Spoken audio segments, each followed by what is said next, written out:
episode 156, takeaways from 180 million YouTube streams. I'm your host, Dr. Justin Trosclair, and today we hear Tyler, also known as Fairlane's perspective. Join 2017 and 18 Podcast Awards nominated host and best-selling author on Amazon as we get a behind-the-curtain look at all types of doctor and guest specialties. Let's hear a doctor's perspective. Welcome back to the show. What do you think? Releasing these episodes randomly instead of every Tuesday and Saturday like I was doing before? Let me know your thoughts.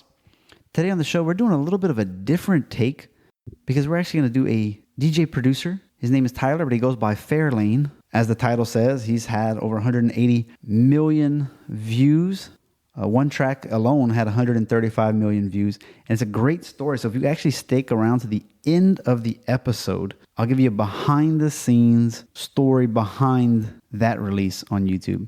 Some of his songs have 12, 13, and 8 million views. This is an EDM, electronic dance music, trap music genre that he produces. And anyway, so I always say, listen, critically think, and implement. And this one, you'll see the point. You don't just get that many views doing nothing. You got to have a plan. And so one of the big takeaways is going to be collaboration, partnerships, favors with people around your community. So he's got to talk about different artists and producers and managers and agents and all this. And we're going to hopefully bring that in and think of other doctors in the area that you can partner with, other gyms, other businesses, exercise studios. How do we partner with these people? Is it blog posts? Is it videos? Obviously, as an artist, you have videos. So we'll get some tips on that. Not just like your standard music video, but also these lyric videos or these videos that have waveforms from the music, from the sounds, the equalizer, whatever you want to call it. So we're gonna cover a couple of different things here.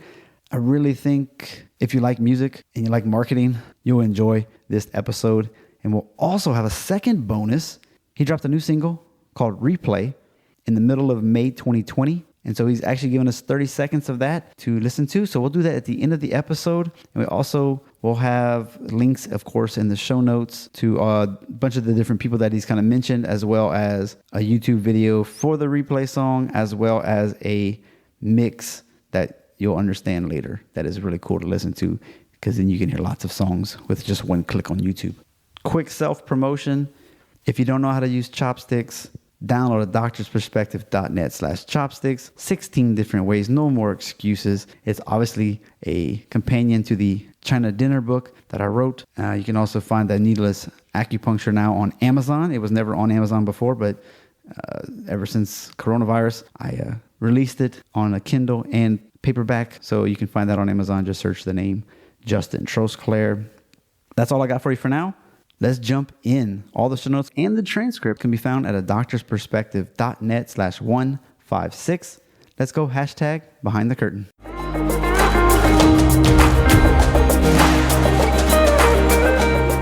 Live from Germany de facto, but this guy is Canadian, thanks to coronavirus. We have a different take for a doctor's perspective because he's not a doctor, but he sure is a producer of some sorts. And he's a heavy hand in Trap Nation, which you might be like, what is that? Well, it's kind of like electric dance music. It's also kind of hip hop. There's a big blend, but it's got 30 million subscribers. All right.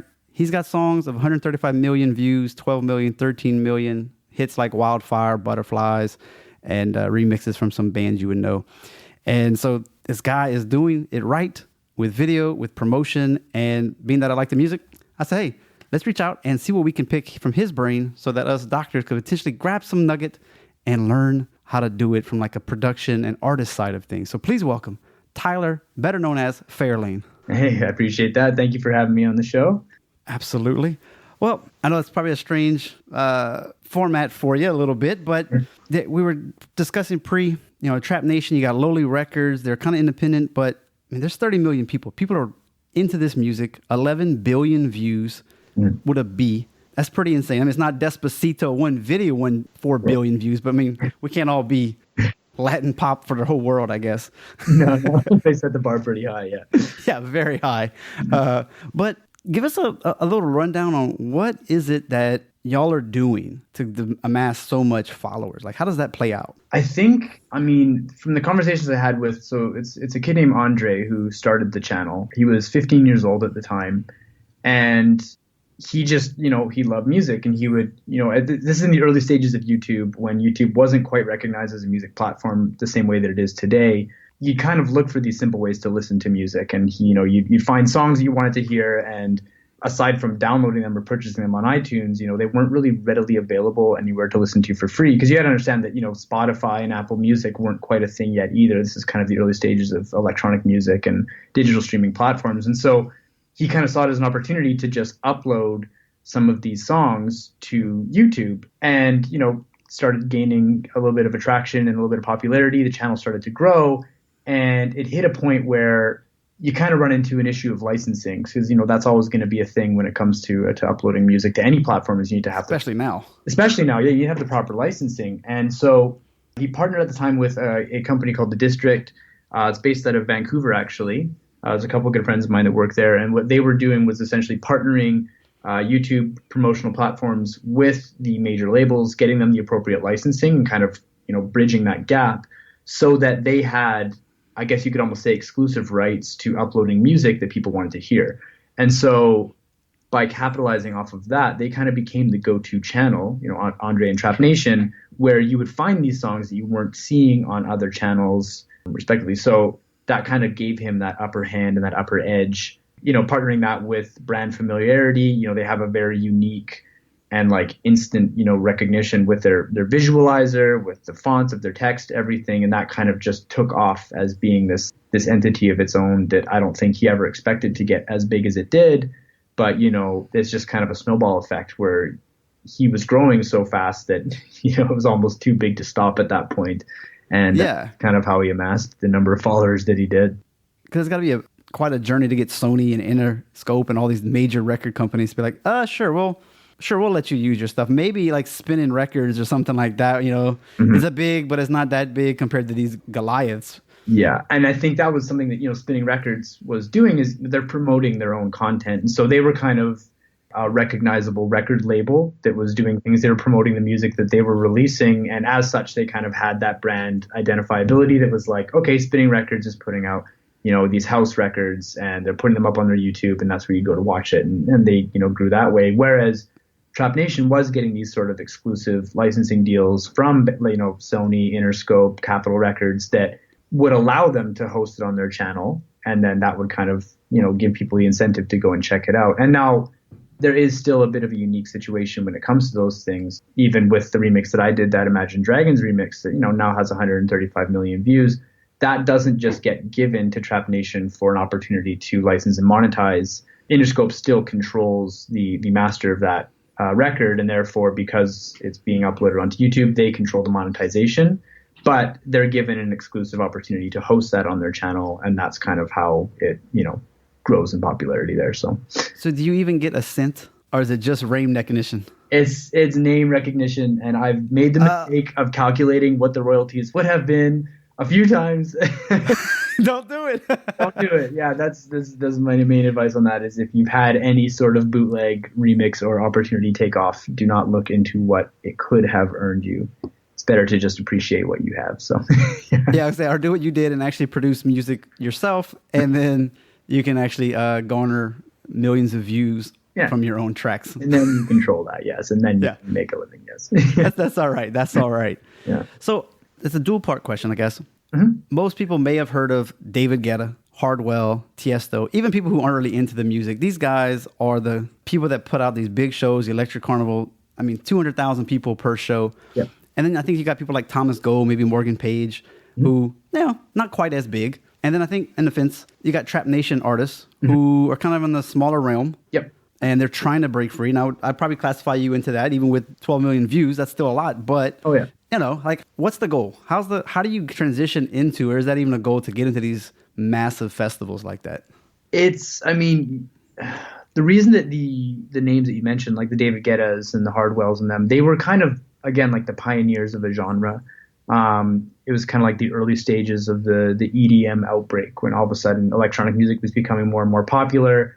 And it was sort of like this new experience, like going to these festivals, and, it transitioned kind of from like these like underground rave scenarios where people with money and big partners were actually putting on these festivals and hosting these artists that were, kind of the I guess you could say like the ground zero or like the original people doing this sort of thing. Like and they're actual songs. They're not just 20 minutes of the same bass line and they throw a cymbal in there every now and then. These are like 3 or 5 minute songs you'd expect to hear like on Pop 40 radio, and you do hear them sometimes. So these are just like real songs that just happen to be a different beat than what you're, than T-Pain or something. Than what you're used to hearing, yeah. And it's, it's got like the 4 on the floor, big kind of festival energy, and that's what drew the people to it. You could go to a festival of, like Tomorrowland or EDC with, 80,000 people in a crowd, and everyone's just kind of enjoying it together. And it was this whole unique experience. And they were sort of the front runners.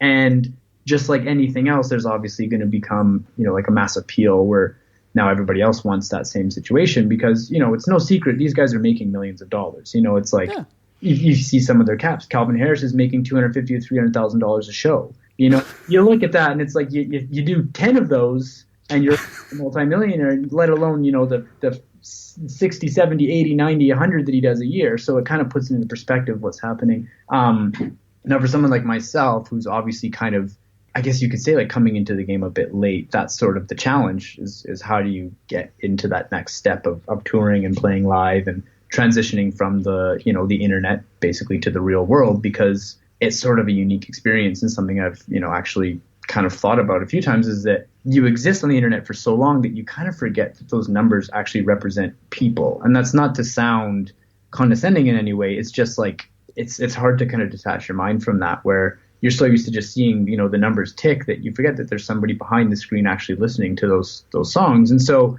it's not until you transition into that live space that you start to kind of feel, the presence of everybody that's actually listening to the music. Now, in order to do that, I think it's just a lot of partnering with the right people, the right agencies, the right management who can kind of leverage opportunities to get you into that setting, and then putting on a good show, something that people actually would want to come and see again, doing something to differentiate yourself a little bit from the next guy doing the exact same thing, and then just kind of hoping for the best and, hoping that these agencies can pitch you to the right festivals and they kind of, put you on the lineup and just see what happens. Do you have to do like free remixes of really popular songs and things like that, so they can say, oh, this is the style, and then they're like, well, what else does he have? And then you maybe be able to pique the ear of the right producer or promotion? Yeah, like you obviously want to have like a catalog of original music that you can be playing. It's like if I just go to an agency and I say, hey, I want to start playing shows, and I go, well, why would I even bother considering you? If you don't have music, like what's the point of putting you on if you're just going to go play other people's music? Because that's obviously going to be the number one thing that differentiates yourself from everybody else is your catalog. Like, what are you making? What kind of music are you going to be playing that's going to be unique to you and is not going to be the same as every other DJ that's playing these same shows? And so that for me was kind of, again, like a key opportunity was having that strong partnership with a channel or a group like the Nations, Trap Nation, that could even leverage marketing in exchange for favors. So, I did a couple shows with an artist who goes by the name of Griffin. He's really quite big in North America, and he was doing, a mid-sized stadium tour essentially across America. And in exchange for, Trap Nation promoting that tour, they kind of leveraged me into the deal, saying, okay, well, we'll do this, we'll help you, but in exchange, we want you to bring Fairlane on for a couple support dates. And so that's how that happened. Nice. I got to go to Los Angeles, I got to go to Denver, and I got to play 5,000, 6,000 cap rooms, which was incredible. And that was sort of my introduction. And then, again, that piques the interest. People that have maybe heard my music on Spotify or YouTube, but never actually seen me or known, like, oh, hey, that's actually a person. Like, it's kind of... That's actually your song. Oh, I didn't realize that's who actually did that song. Shazam it. Exactly. And now he's playing there, and now they've seen me play live. And now next time, I come to Los Angeles or I come to Denver, there's going to be that group of people that want to buy tickets to come and see me play. And at the end of the day, you kind of have to make that decision. Are you going to be an artist that earns most of your revenue through streaming, or are you going to be an artist that earns most of the revenue through playing shows? And so those are actually two very distinct and two very different things. They do have crossover. Obviously, the more popular your music, the more well-known you're going to be. But there are artists who have millions, even hundreds of millions of streams on Spotify. They can't sell 400 tickets in a city like Los Angeles. And so that's kind of that interesting crossover. And, on the opposite end of the spectrum, you've got people who don't stream well, but have a very particular live set that people want to go see, and they'll sell 5,000 tickets in Los Angeles, and so that's kind of that very interesting, balance. That, yeah. You would think that if you're producing your own songs, when you're playing live that you would be able to mix them and do everything like you need to put out a great show. And I want to say there was a research study of all things about like trying to get bars to sell more alcohol. Yeah. And they had like just me going spin some records, like a wedding. Yeah. And then they had, I think, Tiesto or like somebody huge play, and the alcohol sales almost plummeted or something because they were so good and the music was so much better. People were like, I don't really need a drink right now. I'm actually dancing. They want to stay on the dance floor, yeah. Yeah. So anyway, I don't know where that came from, but I thought that was kind of cool. I saw William Black. The music's, you guys have similar sounds, I would say. I mean, I don't know. Hopefully that's not an insult or anything, but y'all were about to tour through coronavirus, and then I guess that all got shut down. Yeah. Would that have been a good person to partner with, in a sense? Absolutely, yeah. So what was really interesting about Will, because he's actually one of my best friends, which is why it's all kind of works out so well. He is close friends with a artist, goes by the name of Illenium. He's actually probably one of the biggest projects in dance music right now. He actually just came off the stadium tour across North America, sold out the whole thing. He's playing 15,000, 20,000 person rooms, which, to a pop star doesn't seem like anything much. But when, you're looking at the transition between dance and pop and you see someone who has that much impact on the scene, he's doing incredible things. And so he actually brought Will out on the tour. And so they toured together.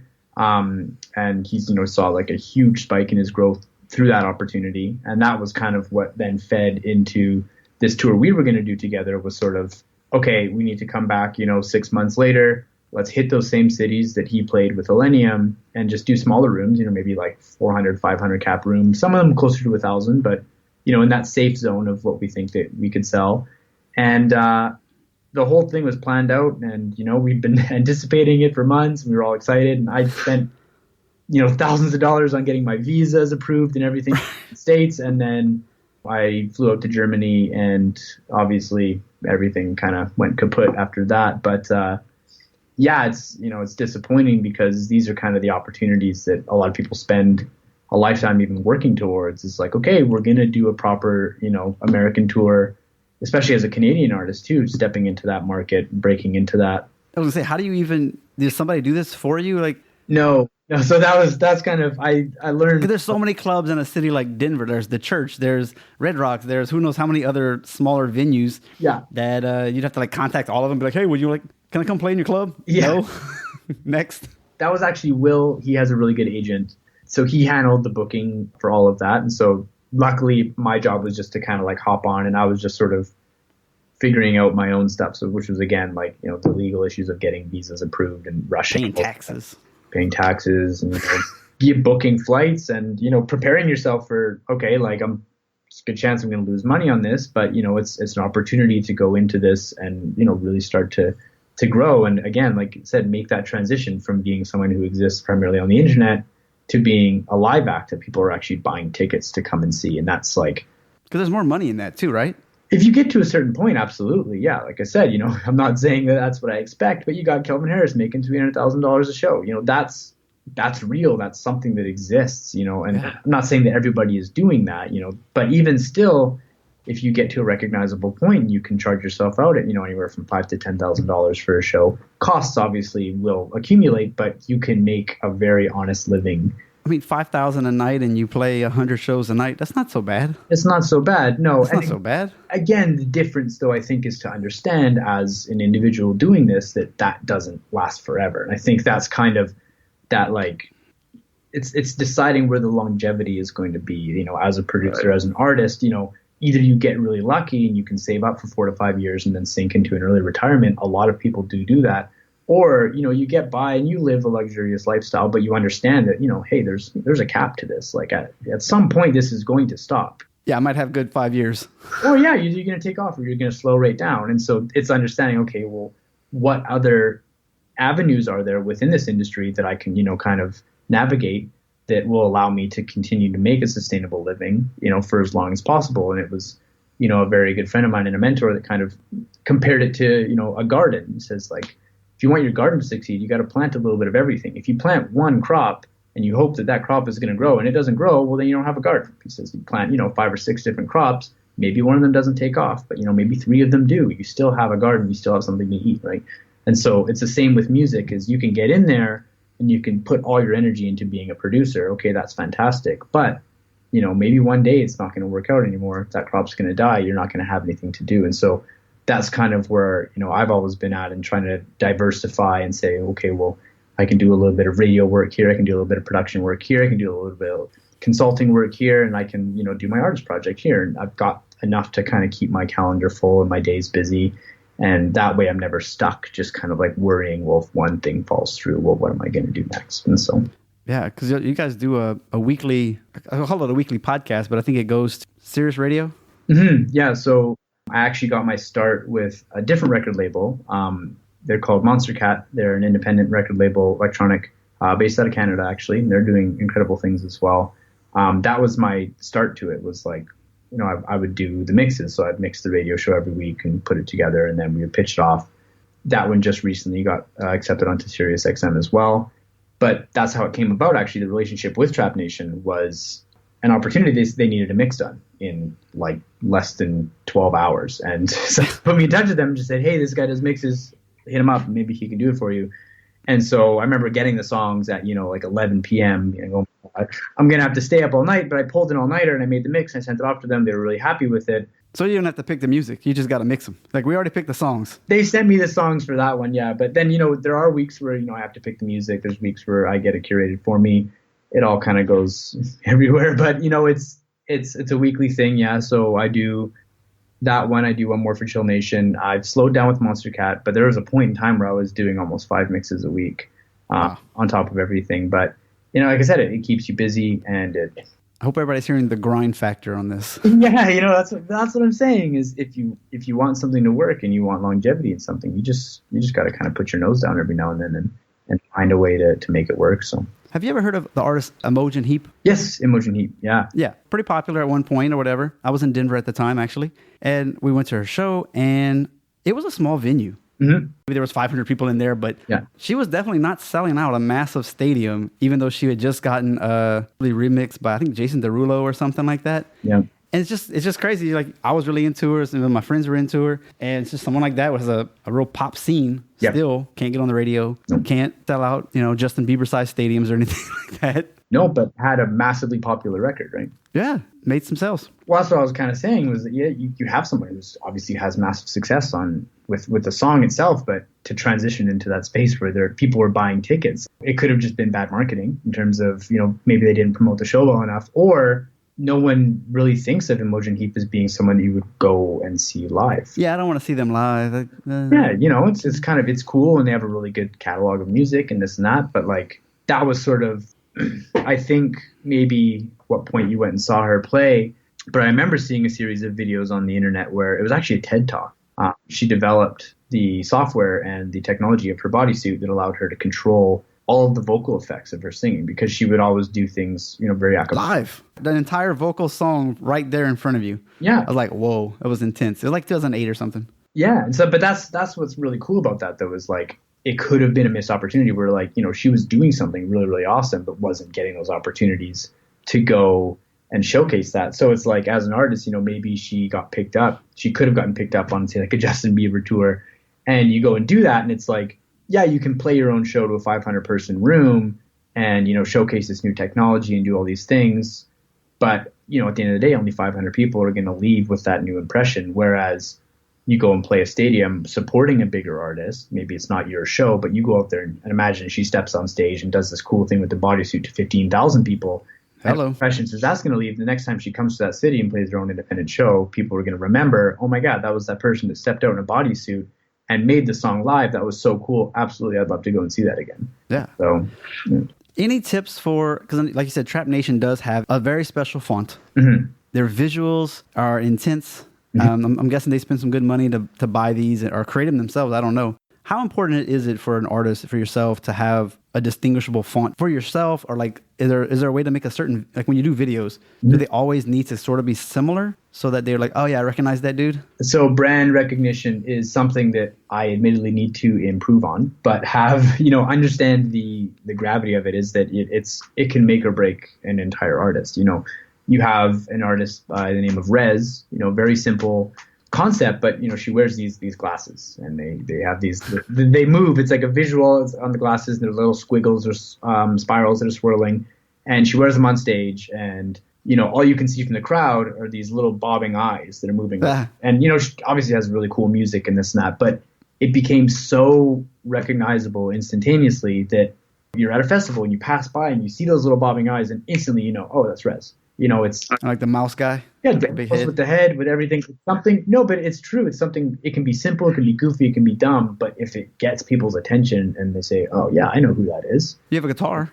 The guitar and you don't see too many guitar people DJing as well at the same time. That's kind of something that I'm trying to do, and it's understanding like, okay, well, how do I do something? Whether it be even in the music, sounds, things that are going to catch the ear and the attention, that's going to immediately bring people back to, oh, that's Fairlane, or oh, that's so and so, that's so and so, and that's almost beneficial to Trap Nations. As I said, they had a very recognizable visualizer. They called it the bunny ears, because the frequencies kind of shoot out of this little ball, and at the top, the bass frequencies would shoot out, and it would look like rabbit ears essentially. And so obviously the channel grows in popularity. People all start trying to copy it. And what's funny is that, people found the template to do this exact same visualizer. But when you watch the other people copying the visualizer, you don't think of them. You think, oh, that's Trap Nation. It's almost like indirectly marketing and bringing traffic back to Trap Nation because they're recognizing their visualizer being used by other people, if that makes sense. Do you happen to try to find a very common vocal? Like, you listen to your music. Mm-hmm. I don't know all the buzzwords and the jargon for music, but it's like an airy kind of sound. Like they're like kind of chill, but they got a really good beat to them. Yeah. The vocals are similar in a sense. Like, you know what I mean? Is that a thing you're purposely doing, or? I think it might not be intentional, but like subconsciously, I know that I gravitate towards a certain sound. And so like with a lot of the music that gets sent to me, because it can go a few different ways. I can, I've been in the room with the writers, written the songs together, and that way, we can kind of govern it and move it in the direction that we want it to there together. Or I've had demos just sent to me, from singer-songwriter groups that are like, hey, here's a couple demos we've written. What do you think of these? Oh, so they're trying to do what you're doing. Feature me. Well, essentially, yeah. Like, hey, what do you think of this? Like, do you want to do the song together, this and that? And I noticed that, yeah, subconsciously I do tend to gravitate towards a certain kind of sound and a certain topic. And it is often, a little bit of a sadder kind of vibe, a little bit. But it's okay. Yeah, but something a little bit kind of more chill and introspective, and, has a bit more of that, like maybe additional meaning or deeper meaning to it. I think because I've never considered myself to be a technical producer, if that makes sense. There's a lot of people that pride themselves on having a very unique or interesting sound design approach to music, high energy, something that you would hear at the club. Whereas, I focus a lot more on the storytelling aspect of it and kind of bringing about that feeling of introspection. And I find that comes through, in the sort of softer, more airy and, angelic, if you would, vocals that sit with that. 2 random questions. Yeah. Anytime you watch these people play live, they're always fiddling with the knobs. Like, I understand, like, they're trying to get it, they're finding the next track and they're trying to get in the right place, but they're just always touching the knob. And like, somebody like me, I'm like, what are you doing? Mm-hmm. Is that a thing, or is it just compulsive, or what? So, I'm in the same boat. Like, I used to mock that all the time. It was like, they're not doing anything. It's you're checking the same knob over and over and over again. When you're DJing, you're using maybe 5 buttons. Like, you go up there and you look at the setup. It looks complicated. I promise you, it is not very complicated.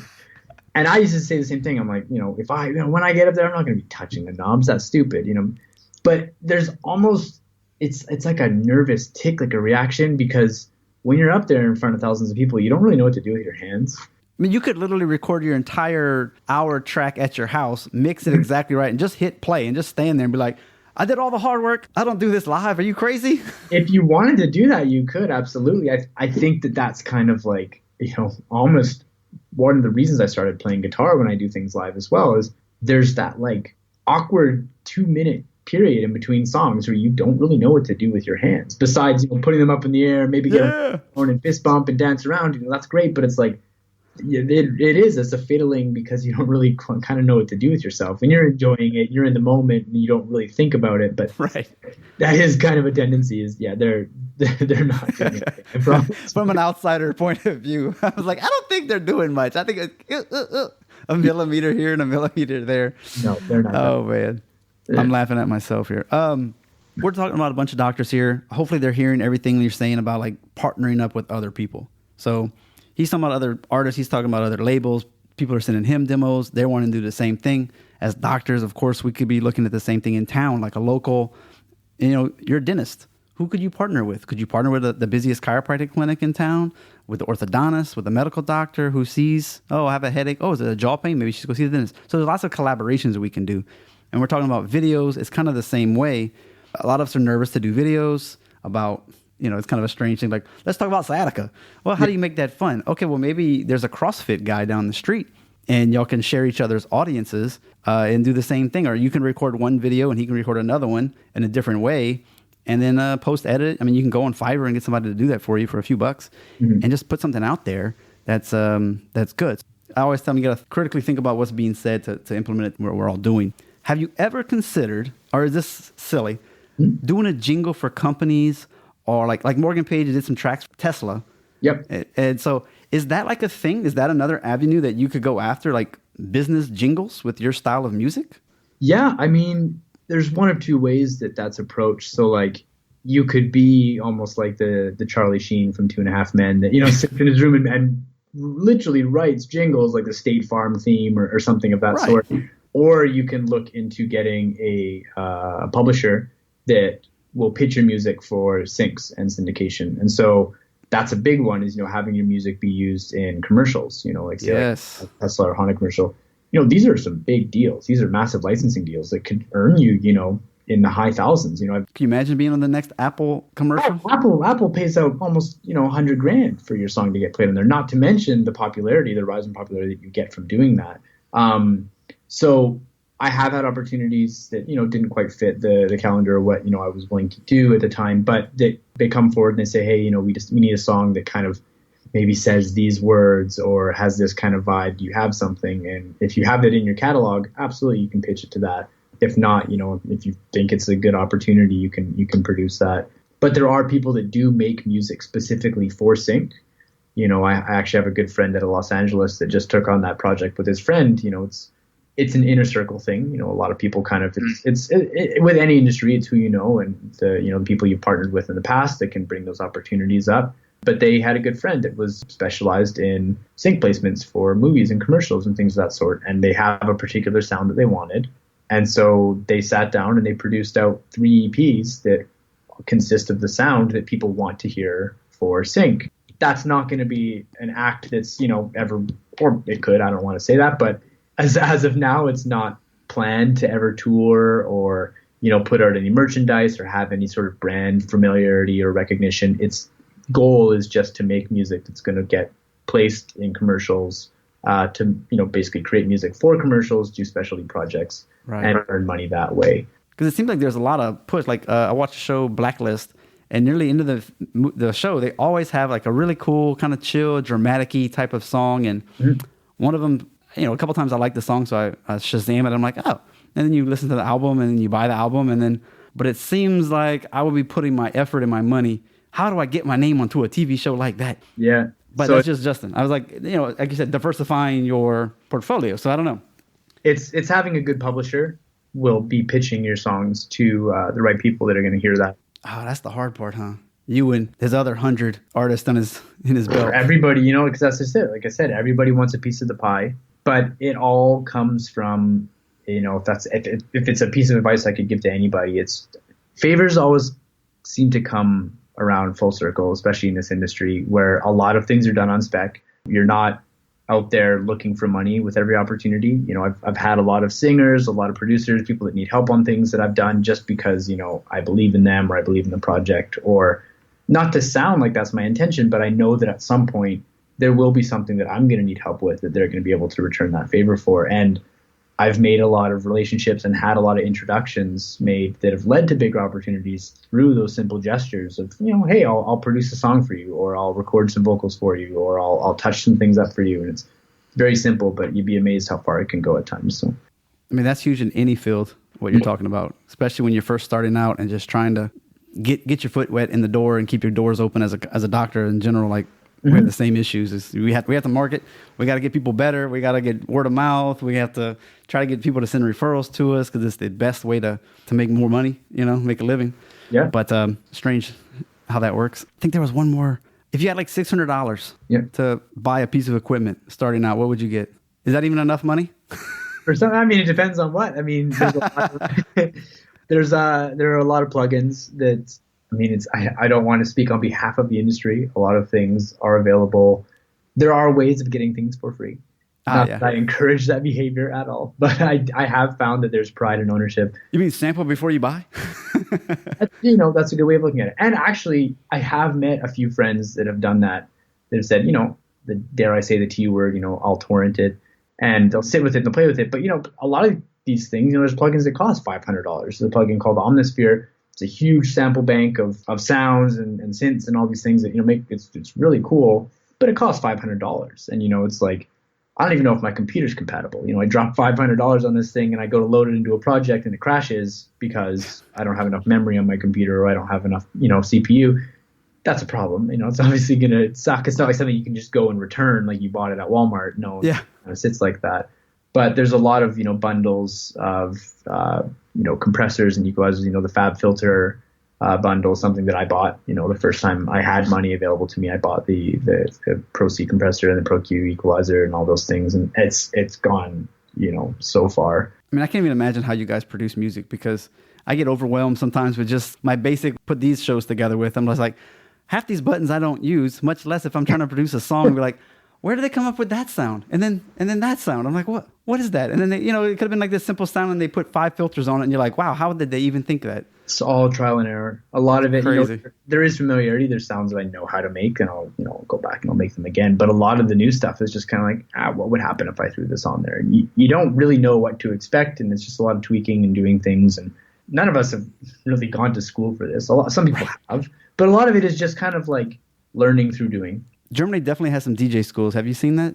At least where I'm at in Cologne. DJ school. And I'm like, really? You just get the basics. I don't know. And it would be nice, if I could have kind of like sped up the first few years of production.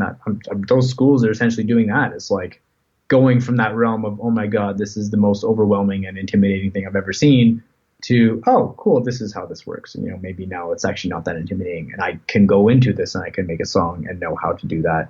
Whereas, that was maybe just a bit more prolonged for me because it was trying to find one-off YouTube tutorials and, trying to just like, learn through doing and just be like, this sucks. My song sucks. Why does it suck? I don't know. Let's just keep trying new things until it doesn't. Yeah. Very true.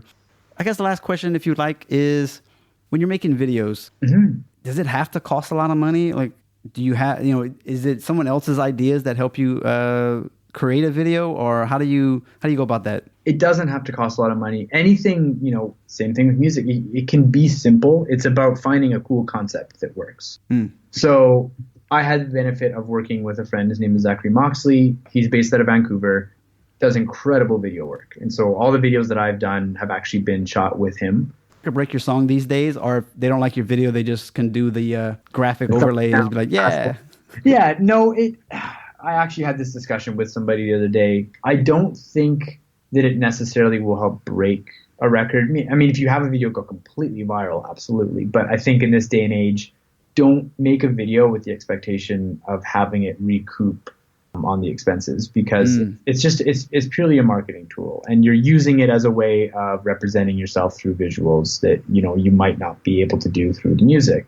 And so for a song we did called Crumble, we had a concept, it's a song about loss, a song about death and grieving. And so we wanted to do something very unique with that. We came up with the concept of filming everything and then reversing the footage and having it be a story told backwards. Now that is a concept that we could have shot on an iPhone if we wanted to. It might not have looked quite as cool, but the concept would be the same and the message would be relayed. That's not going to make or break it. But because we had the availability of, this expensive camera equipment, and Zach, my friend, was willing to shoot it, for a very discounted rate just because we're good friends. Get his name out there. Exactly. Yeah, that's a different story, but again, it's like I've seen music videos that were, one continuous take, again, shot on an iPhone, 10 or whatever it is. They've got great cameras. If the concept's cool and it gets people's attention, it's going to work, So don't lose yourself on the, the nitty gritty details of, but this lighting and this, angle and this shot and this take and this and that, because as an artist, maybe you're going to see these things, but the majority of people are just looking for a story and a concept that they can kind of relate to or gravitate towards. And so, is it the most awkward thing to just, I don't know if they're lip singing on these videos, but just walking down the street or whatever and just like singing in front of a camera? It just seems like it'd be awkward. That one was really weird because, for that Crumble video, we shot a lot of it in Vancouver and, familiar locations. We didn't have permits or anything, but we weren't obstructing. Like, there wasn't any reason we would have needed one. But we were singing, or Drew, his name is Trove, was the singer. He was singing the song in reverse. So it sounded like some Icelandic gibberish that, and we were walking down the street, playing it on an iPhone, and he was singing it out loud. And, people were obviously looking at you like, what the heck is going on here? Doing? Yeah, we looked like we were out of our minds, and there's also kind of like a weird feeling of walking around the city with a guitar over your shoulder too. Like, oh, who does this guy think he is? Exactly. But, you take that and you put it into the software and you render it backwards and you play it out the way it's meant to be seen. And it looks so cool. You're like, okay, well, yeah, the awkwardness kind of fizzles out. You forget how weird it was to film it because you're looking at something you can be proud of. And so just for a moment is understanding, this looks silly to you now, but this is going to look really cool. Trust me. If anybody wants to know what his music sounds like and a few of the other artists, I think the best mix track you can get is the Valentine Mix 2020. It's like a hit list of him, William Black, and Bosai. Yeah, that one. Bosai, all three of them. So if you're interested in what their music sounds like, just YouTube that video. You'll find it. But you just came out with a new single. Anything you want to promote? So I had a new single drop on Friday. That one is with a singer called Quizzy and a duo called Science. The song is called Replay.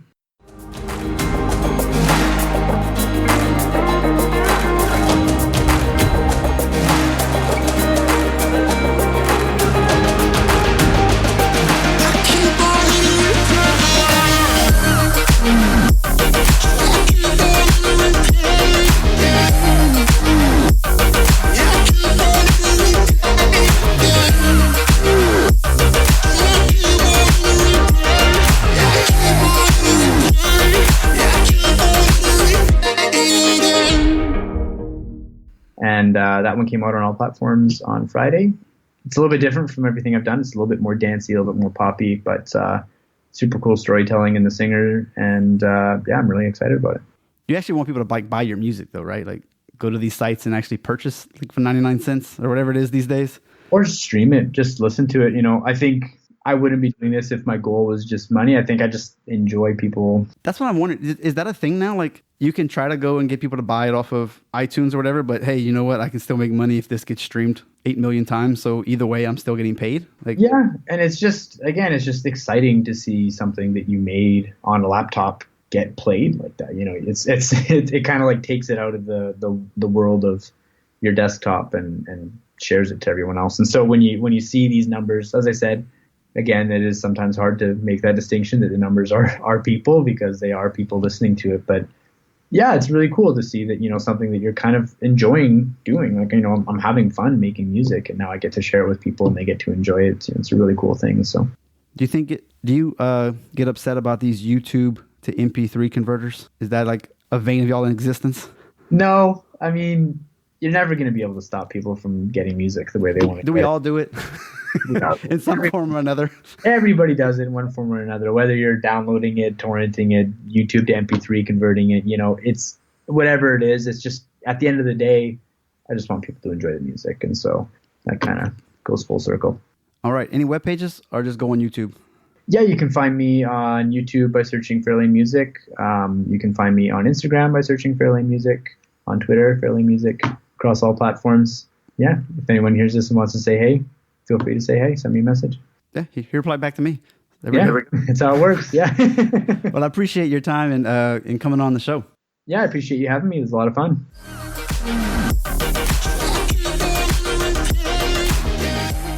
As promised, it's stick around to after the commercial, and you'll hear the 2-minute behind the curtain exclusive of how the 135 million streams from one song almost didn't even happen.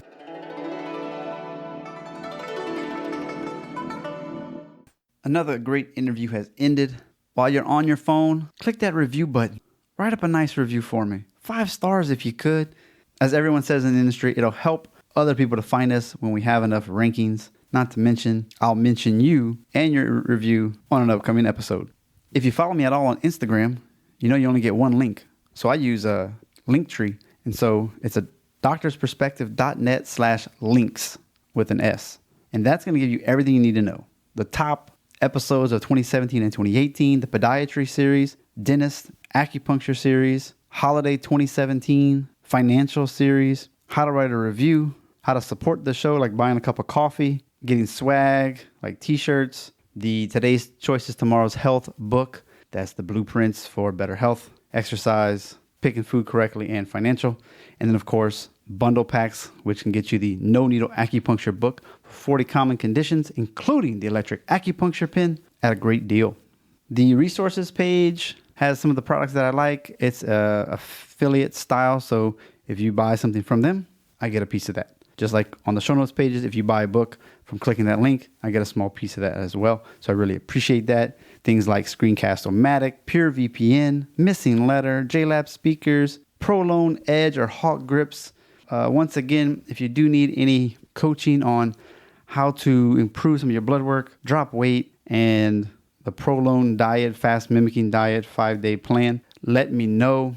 As well as if you just need some coaching, whether it's health, whether it's marketing, whether you need some practice growth, etc. Reach out. Facebook, Justin Trosclair, MCC. Of course, out of doctorsperspective.net on the top right, you got all the social media icons that you can imagine. Click your favorite and reach out. Thank you so much for tuning in. Please tell a friend, pass it along. You can go to .net/listen. It's just that easy. It'll open up right in your app. And don't forget, I appreciate you. Listen, critically think, and integrate.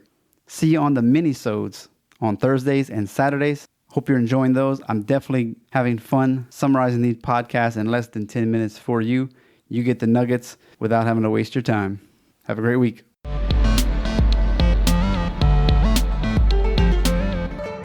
Correct me if I'm wrong, but 135 million views on one remix from Imagine Dragons and things? Yeah, so that, was actually almost an accident. I was originally commissioned to do a production for another artist that, I'll remain unnamed. But it's kind of how I got my start in music, was actually producing music for other people, just until I kind of had built up the foundation of what I wanted to do for my own project. I kind of got the skills and the familiarity with everything through producing for other people. And so they reached out to me, and it was an artist that wanted a remix of this Imagine Dragons song, and I spent a weekend working on it and sent it off to them, and they actually turned it down. They said, "No, we don't like this. We don't think it's any good."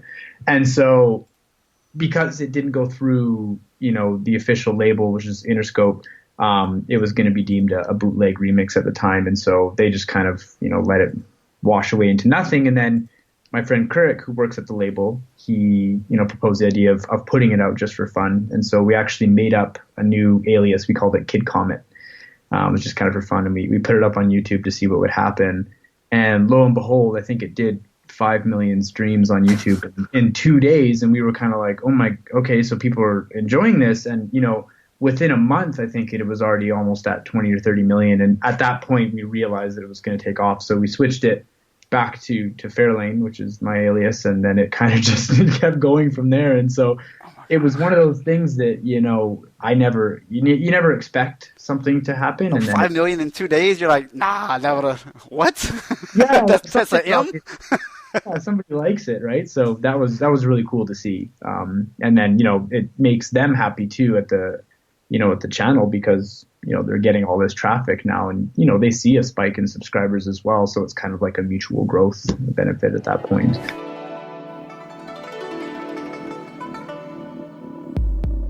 We just went #behind the curtain. I hope you will listen and integrate what some of these guests have said. By all means, please share across your social media, write a review, and If you go to the show notes page, you can find all the references for today's guest. You've been listening to Dr. Justin Trosclair, giving you a doctor's perspective.